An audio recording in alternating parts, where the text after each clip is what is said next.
Magandang araw mga bata! Narito tayo ngayon sa Araling Panlipunan ng ikatlong baitang. Ang pag-aaralan natin ngayon ay tungkol sa mga kwento ng mga makasaysayang pook at pangyayari sa aking lungsod at kinabibilangang rehiyon. Ikalawang markahan, Module 3. Pagkatapos ng aralin na ito, ikaw ay inaasahang naaalala ang mga kwento ng ilang makasaysayang pook at pangyayari sa sariling lungsod at iba pang lungsod sa NCR. Nailalahad ang mga kwento ng mga makasaysayang pook at pangyayari sa kinabibilangang rehiyon.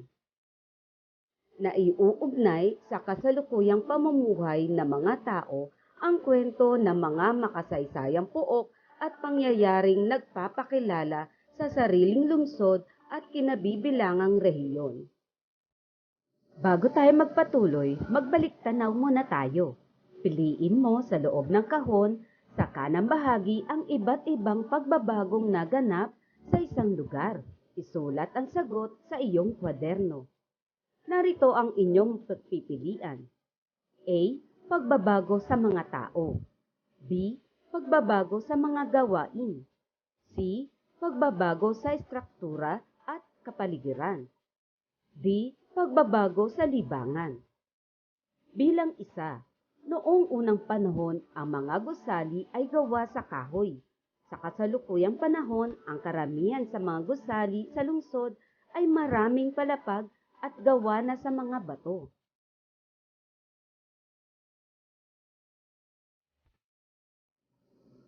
Ikalawa, noon kakaunti lamang ang mga naninirahan sa ating lungsod. Sa paglipas ng panahon, marami ang dumayong Pilipino dito upang manirahan at maghanap ng trabaho.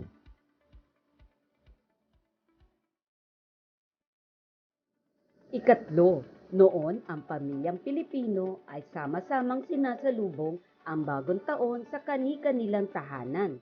Sa mga nakaraang taon, may mga pamilyang pinili ang magdiwang ng bagong taon sa mga pook pasyalan.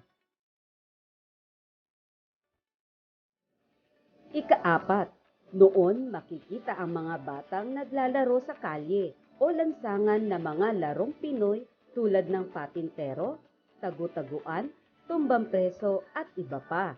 Sa ngayon, marami sa mga kabataan ang gumagamit ng computer at cellphone upang makapaglaro gamit ang mga game application. Tingnan natin kung tama ang inyong mga sagot. Bilang isa, C. Bilang dalawa, A. Bilang tatlo, B. Bilang apat, D. Ang pag-alam sa mga makasaysayang pook at pangyayari sa sariling lungsod at kinabibilangang rehiyon ay dapat matutunan ng isang batang tulad mo. Ito ay upang mas higit na maunawaan mo ang mga pangyayaring nagbibigay daan sa mga nagaganap sa kasalukuyang pamumuhay ng mga tao. May natatandaan ka bang na ituturing na makasaysayan o mahalagang pangyayari sa iyong lungsod? Samahan mo akong tuklasin ang ilang mga kwento ng makasaysayang pook at pangyayari sa ilang lungsod ng NCR. Ito ang Luneta Park o Rizal Park. Ang Luneta Park o Rizal Park ay matatagpuan sa lungsod ng Maynila. Naging makasaysayan ang pook na ito sapagkat dito binaril ang ating pambansang bayani na si Dr. Jose P. Rizal noong ika-30 ng Disyembre taong 1876. Ipinangalan sa kanya ang liwasang ito bilang pagkilala at paggunita sa kanyang kabayanihan. Noong panahon ng pananakop ng mga Espanyol sa ating bansa, ang Luneta Park ay kilala sa tawag na Bagong Bayan mula sa mga salitang Bagong Bayan. Ito naman ay ang Intramuros. Ang Intramuros ay matatagpuan sa lungsod ng Maynila. Ito din ay kilala sa tawag na Ciudad Morada o Walled City. Sa loob ng Intramuros, matatagpuan ang Fort Santiago, kung saan ikinulong ang ating pambansang bayani na si Dr. Jose P. Rizal. Ito naman ay ang bahay ng mga Nakpil at Bautista. Ang tahanang ito ay ipinatayo ni Dr. Ariston Bautista, imbentor ng isang gamot laban sa kolera, at kanyang may bahay na si Petrona Nakpil. Ito ay makikita sa Quiapo, Maynila. Dito rin naninirahan si Julio Nakpil, isang revolusyonaryo at kompositor ng mga awit at katipunan, kasama ang kanyang asawa na si Gregoria de Jesus. Ito ay ang Asilo de Huerfanos. May malaking ambag sa kasaysayan ang gusali ng Asilo de Huerfanos na matatagpuan sa lungsod ng Malabon. Dito naninirahan ang mga batang ulila noong 1882 nang magkaroon ng epidemya ng kolera at beriberi. Ang pahayagang La Independencia o La Libertad na dyaryo ng revolusyon o pag-aalsa ay nailimbag din sa gusaling ito. Ito naman ay ang Kapitan Moy sa Marikina. Kabilang sa makasaysayang pook sa rehiyon ng NCR ang 200 taong bahay na ito ni Don Laureano Guevara, dahil ang industriya ng sapatos sa Marikina ay nagsimula sa tahanang ito. Kilala ang bahay na ito sa tawag na Kapitan Moy. Sa paglaon ng panahon, ito ay naging pampublikong paaralan at sa ngayon naman ay naging sentro pangkultura ng Marikina o City's Cultural Center. Ito naman ay ang Parola. Sa Napindan, Taguig, makikita ang Parola. Ang Parola ang naging tagpuan ng mga katipunero. Dito naganap ang maraming lihim na pagpupulong upang paghandaan ang paglaban sa mga Espanyol sa panahon ng Rebolusyon. Ito naman ay ang Sigaw sa Pugad, Lawin. Ang sabay-sabay na pagsigaw ng "Mabuhay ang Pilipinas!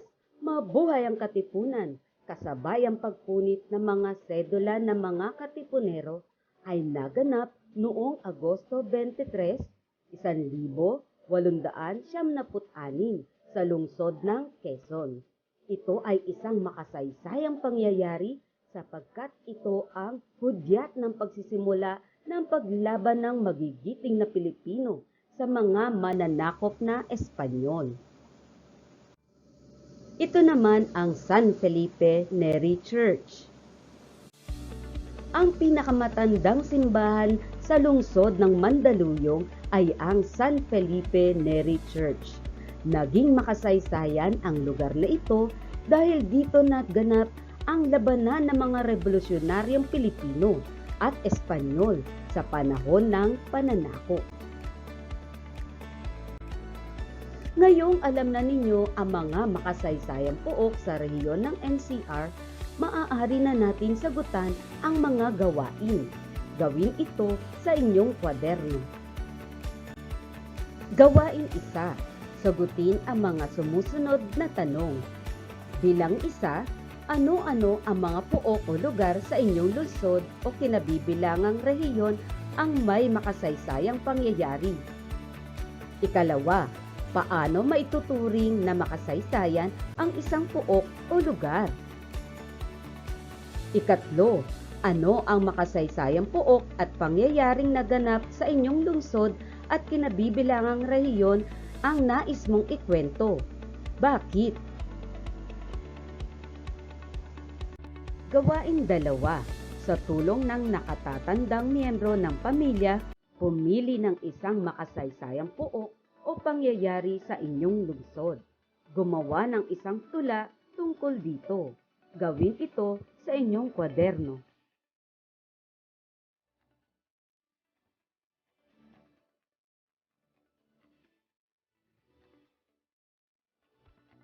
Gawain 3. Tukuyin kung saang lungsod matatagpuan ang mga larawan ng makasaysayang pook gamit ang mapa ng NCR. Bilang 1, Luneta Park o Rizal Park. Ang tamang sagot, Maynila. 2, saan makikita ang Intramuros? Ito ay makikita sa Maynila. 3, bahay ng mga Nakpil at Bautista. Saan ito makikita? Ito ay makikita sa Maynila. 4, Asilo de Huerfanos. Saan nga ito makikita? Ito ay makikita sa Malabon. 5, Kapitan Moy sa Marikina. Ito ay makikita sa Marikina. 6, Parola. Ito ay makikita sa Taguig. 7, Sigaw sa Pugad Lawin. Saan ito makikita? Ito ay makikita sa Quezon. San Felipe Neri Church. Saan nga ito makikita? Ito ay makikita sa Mandaluyong. Tandaan natin, lubos na nakikilala ang isang lugar sa lungsod at rehiyon batay sa mga makasaysayang pook at mahalagang pangyayaring naganap dito. Maraming kwento ng makasaysayang pook at pangyayari ang naganap sa mga lungsod at bayan ng NCR. Maiuugnay ang kasalukuyang pamumuhay sa makasaysayang pook o pangyayari batay sa karanasan mo dito. Pagtataya. Basahin at unawain mabuti ang bawat pangungusap. Gumuhit ng puso kung sumasang-ayon ka sa pahayag at kahon naman kung hindi ka sumasang-ayon. Bilang 1, sa lungsod ng Quezon naganap ang sigaw ng Pugad Lawin na naging simula ng himagsikan laban sa mga Espanyol noong Agosto 23, 1896.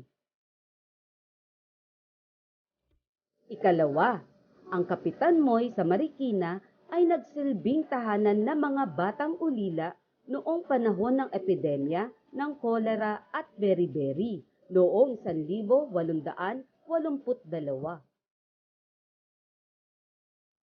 3, ang Bahay Nakpil at Bautista ay dating tinawag na Bagong Bayan noong panahon ng mga Espanyol. 4, ang San Felipe Neri Church sa Mandaluyong ay makasaysayan dahil sa mga naganap na sagupaan sa pagitan ng mga revolusyonaryong Pilipino at Espanyol sa lugar na ito.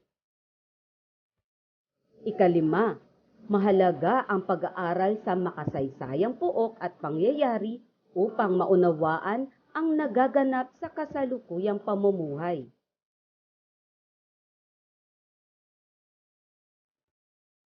Tingnan natin kung tama ang inyong mga sagot. Bilang 1, puso. Bilang 2, kahon. Bilang 3, kahon. Bilang 4, puso. At bilang 5, puso. Mahusay!